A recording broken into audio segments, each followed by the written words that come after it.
Thank you for tuning in today to Full Spectrum Survival and the third in our Hidden Garden series.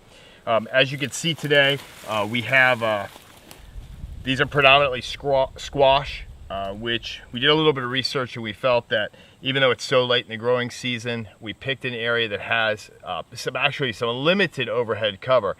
In the first video, we're going to include a clip in that here to show you the tomato plant that we put a barrier around. Unfortunately, I think we picked an area that had too much open direct sunlight for this time of year with our sun being so hot in our location. So as you see here, we sprouted approximately 95. We had about an 80 to 85% success rate on the sprouts. We're a couple days behind these. We should have actually had these in the ground a couple days ago, but today is a better day than not at all.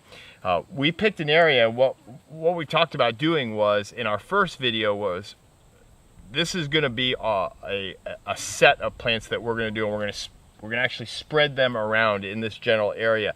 The next tranche of plants that will go next to a water source and actually in the water on a flotation device that a resource that we were able to pull out of an abandoned barn.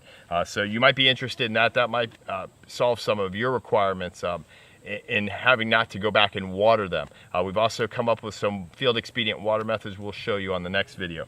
So just a quick update to show you the sprouts that they've come up and the general area that we're going to plant them in, and then we're going to actually bring you back and show you how they're progressing. I thought it was important to talk about with this experiment, just like all the other things that we do, that it's really a numbers game. We're planting as many as we can every week. Now, of course, if we depended on it, we would plant a lot more and we would dedicate more of our time and focus on it. But we're planting as many as we can every week so that we don't jump ahead of progression or regression. So one week we might notice that that particular plot of land that we planted on is heavily trampled upon by pigs or deer. One week we might see, as we did with the tomato, that since we found it at night in the true essence of the experiment being a hidden garden, we didn't see that the sunlight was going to be on it for too much of the day and burn the plants. So there's things like that that we're glad we didn't plant a whole bucket load of plants at one time, because they would all be ruined. So we're taking week by week, sprouting and planting, and you'll see that next week or the week after with our lake planting method, we'll hopefully learn from some of our mistakes this week, where we're planting in a little bit of an open brush area that we do see some pig tracks on, but we've looked and the soil is the best here, and you're really not going to get away from some form of wildlife trek no matter where you go. If you do find a spot that's great, well, then the soil will be too hard for the plant's roots to get through, and it won't work well for that. So just remember, if you're going to try this experiment at home, to sprout more than you think you'll want to plant, and realize that you might only find the method with a handful of them. Hey guys, so we planted, what would you say, 60?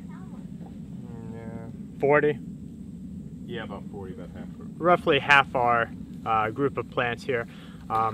As you'll see here in the video, we picked varying areas with different vegetation, different soil amenities.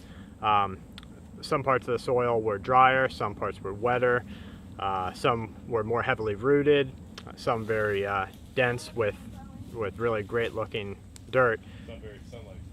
Some with a lot of sunlight exposure, that's right. So we'll see with these particular squash what produces the best, what comes up, and what we actually get a decent benefited fruit from. We work under the assumption that you might not get any fruit from it, and that's really the heart of this experiment, is to see What the yield is. Yeah, to see what the yield is. So we thank you guys again for coming with us. We thank you for watching and invite us into your home. And if you like the videos, please subscribe, please comment, and send us your messages.